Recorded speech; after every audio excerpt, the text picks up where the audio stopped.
अस्सलामुअलैकुम, कैसे हैं हम सब। होपफुली आप लोग बिल्कुल ठीक होंगे। और आज मैं आपको बनाना सिखा रही हूँ ये मज़ेदार सी रेसिपी, चटखारेदार रेसिपी बनेगी। आप लोग इसको ज़रूर देखिएगा और घर में ट्राई करेगा बना के। मैं आज बना रही हूँ बैगन का भरता बना रहे हैं, बारबेक्यू स्टाइल में बनाएंगे ये हम। और ये इतना मज़ेदार, इतना लजीज बनता है कि आप जिसको भी खिलाएंगे तो हर कोई आपसे रेसिपी पूछे बगैर नहीं रहेगा। इसकी रेसिपी ज़रूर पूछे लेंगे लोग, क्योंकि ये बहुत ही मज़े का बनता है और उंगलियां चाटते रह जाते हैं। लोग गोश्त को भूल जाएंगे इसके आगे अगर रखा होगा। तो चलें अब हम इसको बनाते हैं। सबसे पहले हमें चाहिए बैगन। यहाँ पे आधा किलो जो है मैंने बैगन लिए हैं और उसको जलाने के लिए रख दिया था। आपने कोई स्टैंड रखना है चूल्हे के ऊपर, उसको जला लेना है। साथ ही मैंने यहाँ एक फ्राई पैन लिया, उसके अंदर हाफ़ कप ऑयल डाल के एक बड़े साइज़ की प्याज ली और उसको बारीक बारीक कट करके डाल दिया। और अब हम इसको हल्का सा गोल्डन ब्राउन करेंगे, यानी सौते करेंगे हल्का सा। प्याज हल्की ब्राउन होने के लिए मैंने रख दी है। यहाँ पे बैगन जो थे वो रेडी हो गए थे, तो मैंने इसको यहाँ पे उतार लिया। अब हम इसका जो छिलका है वो रिमूव करेंगे और देखिए किस तरीके से करते हैं। अभी गरम गरम में जब हम इसको रिमूव करेंगे तो आराम से हो जाएगा। और वैसे भी ये जल जाता है ना, तो फिर ये आराम से ही रिमूव हो जाता है। आप देख सकते हैं कितने अच्छे से हमारे बैगन जो है वो गल गए हैं। हमने 10 मिनट के लिए सिर्फ इसको रखा था फ्लेम पे, स्लो पे, और अलट पलट के मैं इसको बार बार रखती रही थी।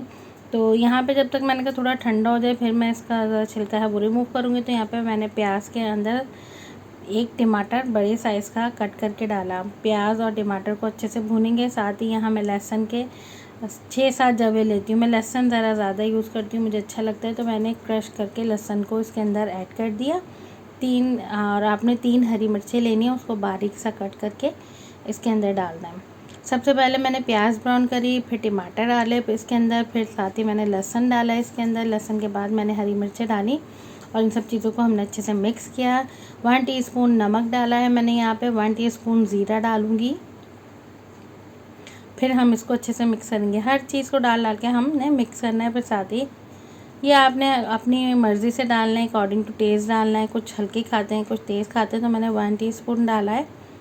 यहाँ पे हाफ़ टी स्पून गरम मसाला पाउडर डाला है और हाफ़ टी स्पून ही मैंने यहाँ पे ज़ीरा पाउडर इसके अंदर ऐड किया है। 1 टीस्पून यहाँ नमक ऐड किया है। और बस ये सब मसाले डाल के अच्छे से भुनाई कर ली इसकी। अब वो मसाला जब भुन रहा था तो मैंने यहाँ पे इसको देखें, इसके जो छिलके हैं वो इस तरह से रिमूव कर दिए। आपने 1 बाय 1 करके सारे, और आराम से ये रिमूव हो जाते हैं।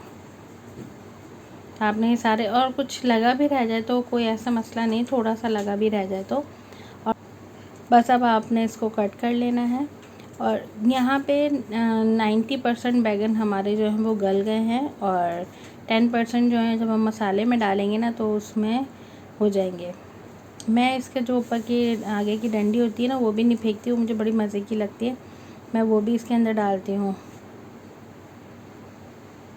अब यहाँ पे आपने अच्छा से देखें इसको कर लिया।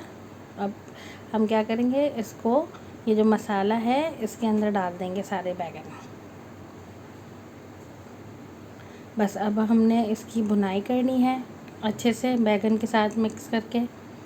आपने 3 से 4 मिनट इसके खूब अच्छे से भुनाई कर लीजिए। भुनाई करने के बाद इसको 2-3 मिनट के लिए या 5 मिनट के लिए ढक के रख दें, ताकि जितने भी फ्लेवर्स हैं मसाले के सब इसके अंदर अच्छे से आ जाएँ।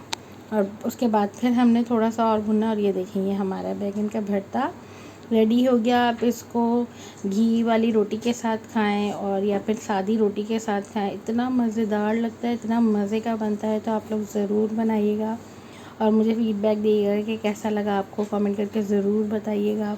मेरी वीडियो आपको कैसी लगती है। तो मिलेंगे नेक्स्ट वीडियो में। अपना ढेर सारा ख्याल रखिएगा, दुआओं में याद रखिएगा। अल्लाह हाफ़िज़।